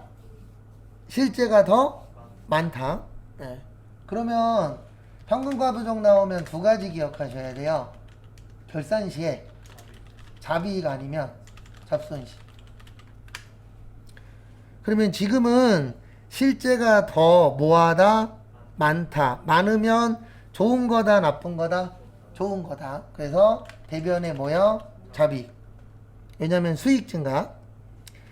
그 다음에 이거를 우리가 쓸 수 있는 이유가 뭐죠? 현금 과부족. 그래서 현금 과부족 얼마예요? 86,000. 그래서 이거는 이해 못 하시면은 틀려요. 그래서 무슨 이해를 해야 되냐면 이게 우리한테 좋은 상황인지 나쁜 상황인지 그걸 이해해야 돼요. 그러면 지금 현금이 많다는 얘기잖아요. 실제가 더 많다는 얘기는. 그러면 현금 많으면 좋아요, 나빠요? 좋잖아요. 나쁘신 분은 연락 주세요. 현금 받으러 갈게요. 돈 많으면 좋은 거잖아요. 그러니까 이게 결산을 잘 하시려면 지문 이해를 잘 해야 돼요. 근데 그러려면은 문제도 많이 풀어보고 그 다음에 왜 여기는 이익이냐 왜 여기는 손해냐 고민을 해봐야 됩니다. 그러니까 돈 많이 주는 거예요. 결산할 줄 알면.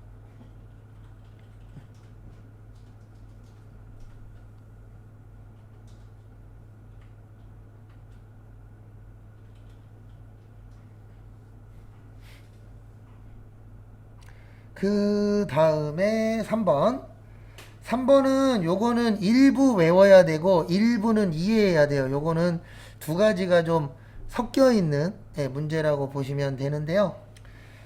우리 이거 생각보다 잘 안 되는데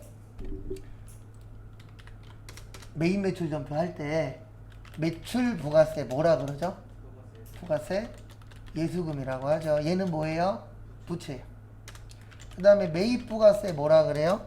부가세 대금. 얘는 뭐예요? 자산. 근데 분개는 되는데 이렇게 따로 떨어뜨리면 헷갈려 하세요. 네. 근데 그게 왜 그러냐면 연습이 많이 아직 안 되어 있어서 그래요. 그리고 제가 분개하실 때 뭐 꼭 적으시라고요? 증가 감소. 네. 그거 안 하니까 헷갈리는 거예요. 답만 삐쭉 적어버릇 하시면 어려운 거 못해요. 왜냐면 어려운 거는 기본이 돼야 되거든요. 그 기본이 뭐예요? 자산부채, 자본수익, 비용이에요. 그 다음에 보시면 이제 또 하나씩 해야죠. 거기 보시면 지금 몇 월 며칠이죠? 네, 12월 31일이에요. 몇 월 며칠이요? 12월 31일. 그러면 내일은 몇 월 며칠이에요?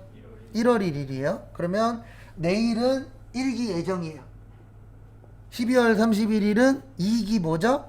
확정이죠. 그러면 내일부터 결론은 새로 시작하는 겁니다. 어떻게 시작한다고요? 새로 시작해요. 그러면 우리 새로 시작할 때 기존에 있던 거 냅둬요? 없애버려요? 네, 없앱니다. 그래서 지금부터 없애는 분개를 할 거예요. 차변의 부가세 예수금, 대변의 부가세 뭐요? 대금. 이렇게 해주시면은 부채 감소잖아요.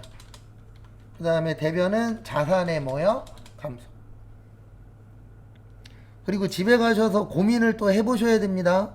이거 그냥 답이 이거네 이러면 다음에 나오면 또 틀려요. 이거 난이도가 좀 있는 결산이에요. 그 다음에 저기에다 밑줄 치세요. 저기 어디 갔냐? 세 번째 줄에 가산세는 뭐요? 세금과 공과. 그 다음에 전자신고 경감세액은 뭐래요? 자비. 그래서 이렇게 됩니다. 차변에 세금과 공과 얼마요? 네, 6만원.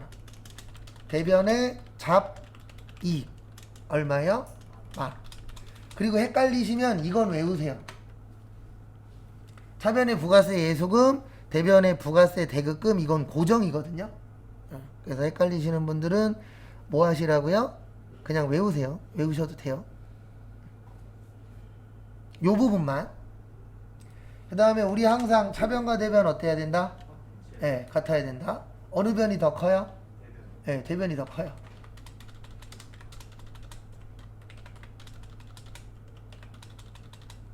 그러면 얼마 더 크냐면 590 더 커요.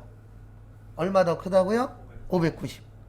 그러면 지금 매입이 많은 거예요? 매출이 많은 거예요?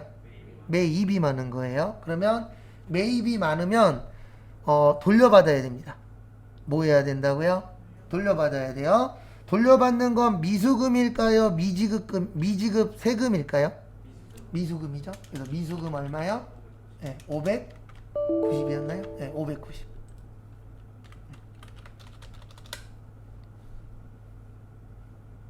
이건 이해 못하면 쉽지 않아요. 그래서 설명 한번 더 드리고 그 다음에 다음 걸로 넘어갈 겁니다.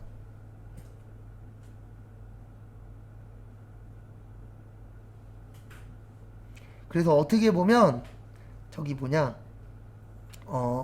이 결산이 엑셀로 치면요, 커말로 치면은 거의 함수하고 동급이에요. 무슨 뜻이냐면 골치 아프다 안 아프다? 골치 아파요. 그래서 앞에 보세요. 내용은 이렇게 되는 거예요. 예수금이 많으면 많이 판 거고요. 대급금이 많으면 많이 산 거예요. 근데 지금은 뭐가 많죠? 네, 매입이 많죠. 네. 그러면은 세금 내야 돼요? 세금 돌려받아야 돼요? 돌려받아야 돼요. 네. 왜 돌려받아야 되냐면 매입이 더 많다는 얘기는 많이 팔았다, 적게 팔았다? 적게 팔았다. 그래도 돌려받는데 중요한 건 뭐냐면 우리 잘못하면 가산세 내잖아요. 가산세는 뭐요? 세금과 공과. 그 다음에 아까 저기 뭐냐 전자신고세액공제 10,000원 해준다 그랬잖아요. 그거는 무슨 이익? 자비. 그거에 맞춰서 처리를 해주셔야 되고요. 그 다음에 만약에 예수금이 많을 때에는 미지급 세금이에요. 뭐라고요? 미지급 세금. 그래서 요거를 넣는데 넣는 건 생략할게요. 차대변 넣을 줄 아니까. 그 다음에 4번은 저기에다 밑줄 치세요. 장기차익금. 그리고 여기 지금 시스템이 좀 잘못되어 있는데 요거 1년 이내라고 생각해 주세요. 몇 년 이내요? 1년 이내. 우리 1년 넘던 게 1년 이내가 되면 요거 기억해 주셔야 돼요. 뭐요? 네, 유동성 뭐요? 장기부채. 그래서 얘는 1년 넘던 게 몇 년 이내가 될 때? 1년 이내가 될 때. 네.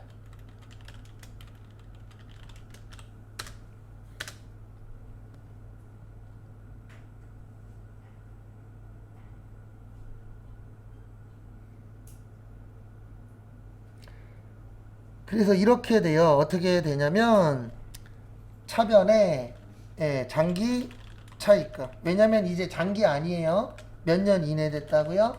1년 이내. 그때 뭘로 바꿔준다고요? 유동성 장기부채. 그래서 유동성 장기부채는 몇 년 이내가 될 때요? 1년 이내. 그리고 결산 잘 안 되시면 우리 저번에 풀었었던 결산 있잖아요. 네. 그거 반복해서 푸세요. 그리고 전산회계 뒤에 있는 기출문제 반복해서 또 푸시고. 그리고 어떻게 해야 될지 모르겠으면 오세요. 네. 그러면 숙제 내드릴 테니까.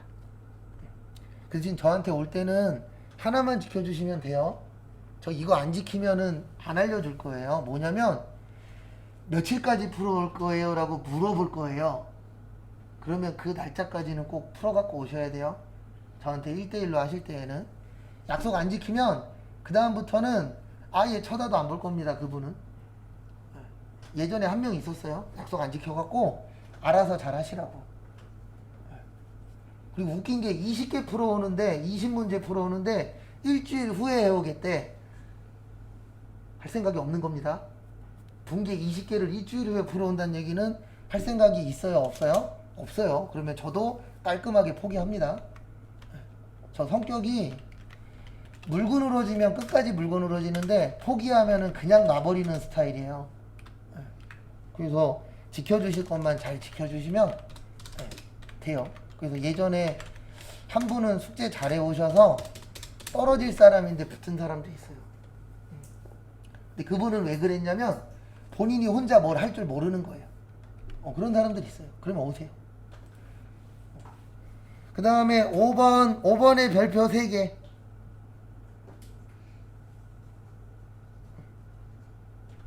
이거 무형자산이에요. 무슨 자산이요? 무형자산 상각은 남은 금액 나누기 남은 내용연수예요. 얘는 그냥 나누면 무조건 틀려요. 네. 그래서 저기에다 밑줄 치세요. 상각 후 2억 원. 그 다음에 작년에 얼마 주고 샀다고요? 2억 5천. 그 다음에 몇 년? 5년. 네. 그래서 정기말 상각 후 2억. 그 다음에 취득할 때 얼마 주고 샀다고요? 2억 5천. 그 다음에 내용연수 몇 년? 5년. 이걸 어디에다 나누느냐에 따라서 숫자가 달라져요. 네. 살 때 얼마 주고 샀다고요? 2억 5천. 내용연수 몇 년? 5년. 그럼 얼마 나와요? 5천. 이렇게 구하는 방법 하나 있고요. 또 하나는 여기는 상각을 한번 했죠. 그러면 5년에서 한 번 하면 몇 년 남았죠? 4년. 그래서 이때는 나누기 몇이요? 4. 그러니까 이게 왜 이렇게 하냐면 얘는 직접법이라 그래요. 무형자산 우리 외울 때 직접법이라 그랬잖아요. 그래서 직접 빼기 때문에 2억 5천에서 5천 빼서 얼마가 된 거예요? 2억이 된 거예요. 그 다음에 이제 몇 년 남았다? 4년 남았다. 그래서 4년 남았으면 얼마 되는 거예요? 5천. 그래서 이거 어려워요. 이게 자동 결산 중에서 제일 어려운 문제예요. 왜 그러냐면 문제에 따라서 5로 나눠야 될 때도 있고 4로 나눠야 될 때도 있고 3으로 나눠야 될 때도 있어요. 내가 그거를 문제를 보고 이해하면 맞추는 거고 이해 못하면 뭐 하는 거예요? 틀릴 수 있어요. 그래도 좋은 시험 문제 아니에요, 무형자산은. 그 다음에 요거를 여기에다 넣는 겁니다. 요거까지 넣고 마무리 할게요. 여기 결산자료 입력으로 오세요. 그리고 이제 조금씩 시작하세요. 뭐 해야 될지 모르겠으면 기출문제 드리잖아요. 일단 그거 먼저 하세요. 그리고 틀린 것 중에 모르겠는 거 들고 오시고. 그 다음에 1월에서 몇 월이요? 12월. 컨트롤 F. 무슨 건? 영어권이라고 거기 써 있어요, 지문에. 영어권 치시고, 아까 얼마 나왔죠? 5천 나왔어요. 5천 치세요. 그럼 이게 다예요. 그 다음에 꼭 무슨 추가? 전표 추가.